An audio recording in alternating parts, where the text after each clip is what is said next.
Bismillahirrahmanirrahim. Assalamualaikum warahmatullahi wabarakatuh. Salam sejahtera bagi kita semua.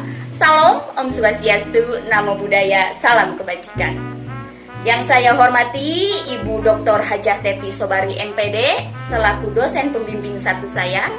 Dan yang saya hormati Ibu Wilia Nopianti MPD selaku dosen pembimbing 2 saya yang sangat berjasa dalam proses penyelesaian skripsi saya kali ini. Saya AA Susilawati dengan NIM 18010138 dari Prodi Bimbingan dan Konseling IKIP Siliwangi Angkatan 2018 akan mempresentasikan skripsi saya yang berjudul Pengembangan Media Modul Bimbingan dan Konseling untuk Mereduksi Prokrastinasi Akademik pada Peserta Didik kelas 8 di SMP Anaja Boarding School. Adapun beberapa hal yang akan saya paparkan dalam kesempatan presentasi sidang skripsi kali ini, diantaranya ada latar belakang masalah, rumusan masalah, tujuan penelitian, metodologi penelitian, dan hasil penelitian. Baiklah, penelitian ini dilatar belakangi oleh adanya masalah-masalah di SMP Anaja Boarding School, sebagaimana yang telah dituturkan dengan begitu gamblangnya oleh salah satu guru bimbingan dan konseling di sekolah tersebut, yaitu Ibu Yayah Rukayah SPD, dalam wawancara pada awal bulan September tahun 2022, beliau menuturkan bahwasannya banyak sekali guru yang mengeluhkan kepada beliau tentang banyaknya peserta didik di sekolah SMP Anaja Boarding School, terutama kelas 8, yang masih belum melaksanakan sepenuhnya kewajiban dan tanggung jawabnya sebagai peserta didik, seperti tidak mengerjakan PR, tidak mengumpulkan tugas tepat waktu, mengerjakan tugas atau PR di kelas, dan terlambat masuk sekolah, masuk kelas, dan lebih mementingkan ekstrakurikuler dibandingkan dengan mata pelajaran pokok. Menanggapi beberapa keluhan-keluhan dari guru-guru tersebut, sebagai guru bimbingan dan konseling di SMP Anaja Boarding School, selama ini Ibu Yayah Rukayah tidak hanya tinggal diam. Beliau sudah melakukan tindak lanjut kepada beberapa peserta didik yang melakukan prokrastinasi akademik, dari mulai tindakan konseling individual kepada peserta didik yang jarang mengumpulkan tugas, menunda-nunda mengerjakan tugas, bahkan tidak mengerjakan tugasnya sama sekali, hingga melakukan konseling kelompok dan bimbingan kelompok. Namun, menurut analisa beliau, tindakan-tindakan pemberian layanan yang dilakukannya selama ini masih dirasa kurang efektif untuk bisa mereduksi tingginya angka prokrastinasi akademik pada peserta didik kelas 8 di SMP Anaja Boarding School tersebut, karena masih banyaknya guru-guru yang mengeluhkan tentang banyaknya peserta didik yang masih melakukan prokrastinasi akademik.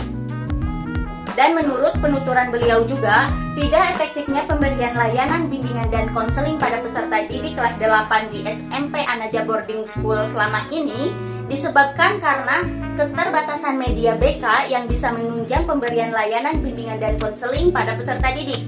Jadi, selama ini beliau memberikan layanan bimbingan dan konseling hanya berbantuan media PowerPoint atau PPT dan video saja, dan itu dirasa kurang bisa menarik minat peserta didik untuk mereduksi prokrastinasi akademiknya masing-masing.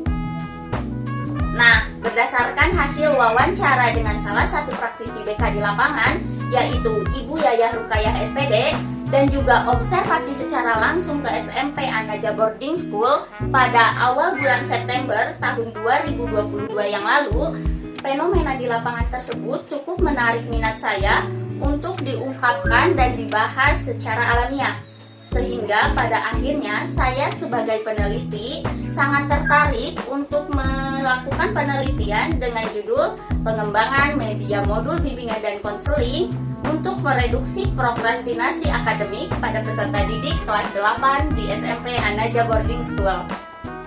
Karena adanya keterbatasan dalam layanan bimbingan konseling sebelumnya, maka belum pernah ada di sekolah tersebut pemberian layanan bimbingan dan konseling menggunakan media penunjang berupa modul.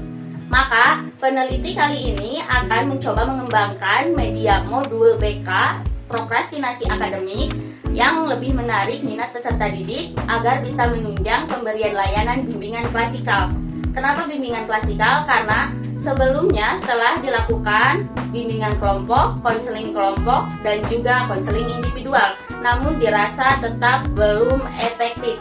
Maka kali ini peneliti akan mencoba melakukan bimbingan klasikal dengan tujuan agar pemberian layanan sebagai upaya mereduksi prokrastinasi akademik ini didapatkan oleh peserta didik secara menyeluruh. Tidak hanya peserta didik dengan tingkat prokrastinasi akademik tinggi dan sangat tinggi saja, melainkan peserta didik dengan tingkat prokrastinasi akademik rendah dan sedang pun akan mendapatkan layanan berbantuan dengan media modul BK ini sebagai upaya preventif agar mereka tetap konsisten dalam mengumpulkan tugas tepat waktu, tidak menunda-nunda tugas, dan terhindar dari lingkaran setan yang bernama prokrastinasi akademik ini. Lalu berikutnya, sebagaimana latar belakang masalah yang telah dipaparkan, maka permasalahan dalam penelitian ini dapat dirumuskan sebagai berikut. Yang pertama, bagaimana proses pengembangan media modul bimbingan dan konseling untuk mereduksi prokrastinasi akademik pada peserta didik kelas 8 di SMP Anaja Boarding School. Yang kedua, bagaimana kelayakan media modul bimbingan dan konseling untuk mereduksi prokrastinasi akademik pada peserta didik kelas 8 di SMP Anaja Boarding School. Yang ketiga, bagaimana respon peserta didik terhadap modul bimbingan dan konseling untuk mereduksi prokrastinasi akademik pada peserta didik kelas 8 di SMP Anaja Boarding School. Dan yang terakhir, yang keempat adalah bagaimana efektivitas pengembangan media modul bimbingan dan konseling untuk mereduksi prokrastinasi akademik pada peserta didik kelas 8 di SMP Anaja Boarding School. Oke, selanjutnya kita ke tujuan penelitian. Sebagaimana yang telah dipaparkan dalam rumusan masalah, maka tujuan penelitian ini dilakukan adalah untuk mengetahui yang pertama, bagaimana proses pengembangan media modul bimbingan dan konseling untuk mereduksi prokrastinasi akademik pada peserta didik kelas 8 di SMP Anaja Boarding School. Yang kedua, untuk mengetahui kelayakan media modul bimbingan dan konseling untuk mereduksi prokrastinasi akademik pada peserta didik kelas 8 di SMP Anaja Boarding School. Yang ketiga, untuk mengetahui respon peserta didik terhadap media modul bimbingan dan konseling untuk mereduksi prokrastinasi akademik pada peserta didik kelas 8 di SMP Anaja Boarding School. Dan yang terakhir, yang keempat adalah untuk mengetahui bagaimana efektivitas pengembangan media modul bimbingan dan konseling untuk mereduksi prokrastinasi akademik pada peserta didik kelas 8 di SMP Anaja Boarding School. Oke, baik, selanjutnya kita masuk ke dalam metodologi penelitian. Terkhusus metode dan desain penelitian ini, peneliti memilih metode R&D, Research and Development, atau lebih dikenal dengan metode pengembangan yang mengacu pada model Borg and Gall. Namun, dalam penelitian ini, peneliti melakukan penyederhanaan tahapan yang tetap mengacu pada model metode Borg and Gall. Dari 10 tahapan menjadi 7 tahapan, artinya dalam penelitian kali ini, peneliti hanya sampai tahap uji coba luas. Tidak ada revisi produk selanjutnya dan tidak ada produksi produk secara massal. Oke, baik, selanjutnya ada subjek penelitian. Nah, yang dijadikan subjek dalam penelitian kali ini adalah peserta didik kelas 8 di SMP Anaja Boarding School, di mana 5 orang dijadikan sampel sebagai uji coba secara terbatas dan 25 orang untuk uji coba secara luas.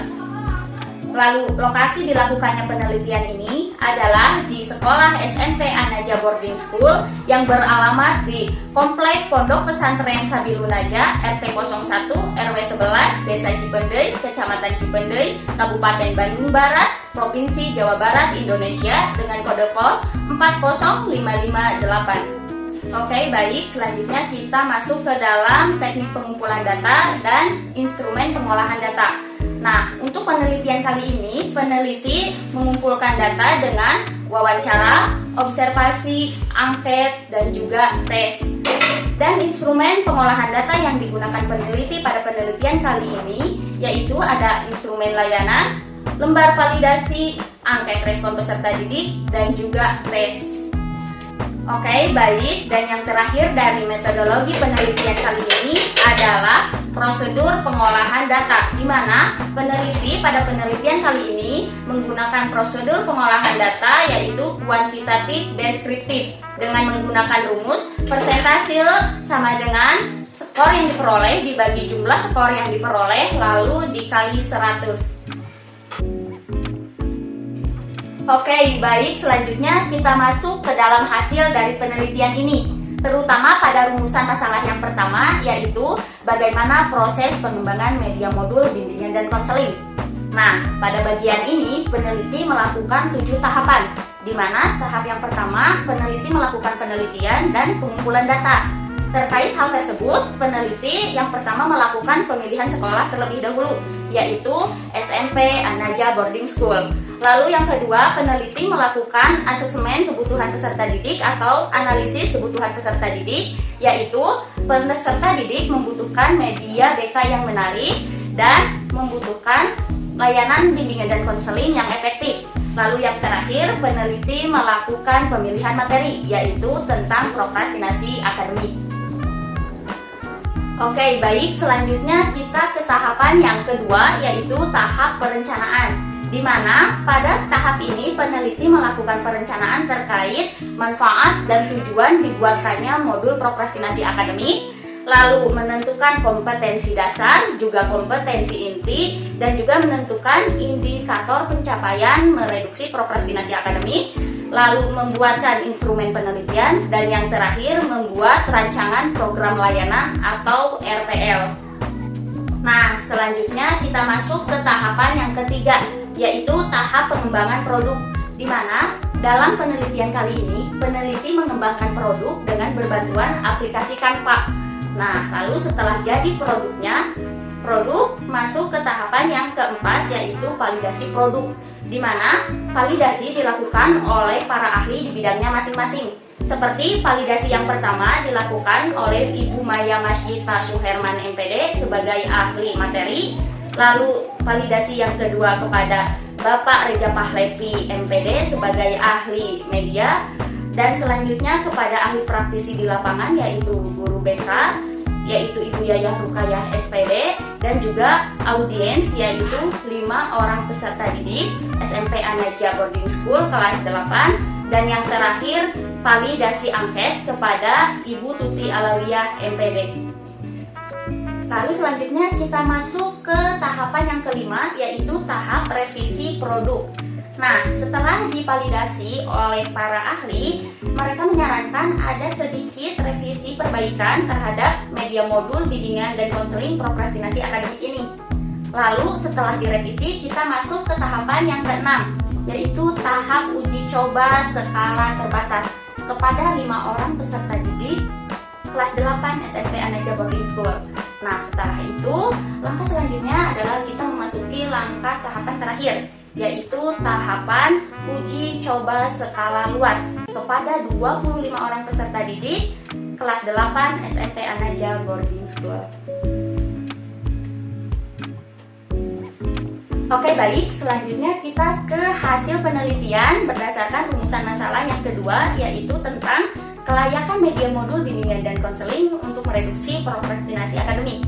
Nah, untuk hasil kelayakan terhadap modul media bimbingan dan konseling prokrastinasi akademik itu sendiri dapat kita lihat dari grafik di samping, di mana perolehan nilai dari ahli materi mendapatkan persentase sebanyak 83,7%, lalu dari ahli media memperoleh nilai persentase sebanyak 98,3%, dan dari ahli praktisi media modul bimbingan dan konseling prokrastinasi akademik ini memperoleh nilai kelayakan sebanyak 99,5%.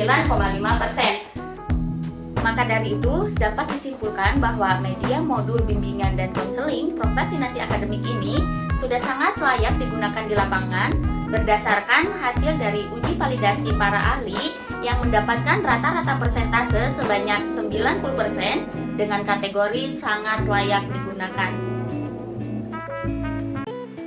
Oke, baik, selanjutnya kita masuk ke hasil penelitian dari rumusan masalah yang ketiga, yaitu bagaimana respon peserta didik terhadap media modul bimbingan dan konseling prokrastinasi akademik. Nah, untuk respon peserta didik terhadap media modul bimbingan dan konseling prokrastinasi akademik pada uji coba skala terbatas dengan subjek 5 orang peserta didik kelas 8 SMP Anaja Boarding School mendapatkan persentase nilai sebanyak 90,5% dengan kategori sangat layak. Lalu pada uji coba skala luas dengan subjek 25 orang peserta didik kelas 8 SMP Anaja Boarding School mendapatkan perolehan nilai kelayakan sebanyak 95,8% dengan kategori sangat layak. Nah, sekarang kita masuk ke hasil penelitian yang terakhir, yaitu dari rumusan masalah yang keempat tentang apakah efektif penggunaan media modul bimbingan dan konseling untuk mereduksi prokrastinasi akademik pada peserta didik kelas 8 di SMP Anaja Boarding School. Nah, untuk jawabannya sendiri dapat dilihat dari grafik di samping bahwasanya ada warna abu sebagai hasil dari pretest, artinya hasil ini didapatkan dari tes sebelum layanan menggunakan media modul bimbingan dan konseling. Nah, memperoleh rata-rata hasil 69,7%. Nah, lalu kita lihat warna navy ini adalah hasil post test, di mana artinya hasil ini diperoleh setelah mendapatkan layanan menggunakan media modul bimbingan dan konseling prokrastinasi akademik. Dapat dilihat penurunannya memperoleh rata-rata sebanyak 45,6%. Jadi, dapat kita simpulkan bahwasanya adanya penurunan prokrastinasi akademik pada peserta didik kelas 8 di SMP Anaja Boarding School setelah mendapatkan layanan bimbingan dan konseling menggunakan media modul bimbingan dan konseling prokrastinasi akademik. Maka dari itu, modul bimbingan dan konseling prokrastinasi akademik dinyatakan sangat efektif dalam mereduksi prokrastinasi akademik pada peserta didik kelas 8 di SMP Anaja Boarding School. Sekian presentasi sidang skripsi dengan penelitian yang berjudul Pengembangan Media Modul Bimbingan dan Konseling untuk Mereduksi Prokrastinasi Akademik pada Peserta Didik Kelas 8 di SMP Anaja Boarding School. Terima kasih atas segala perhatiannya. Saya Aa Susilawati pamit undur diri. Wassalamualaikum warahmatullahi wabarakatuh.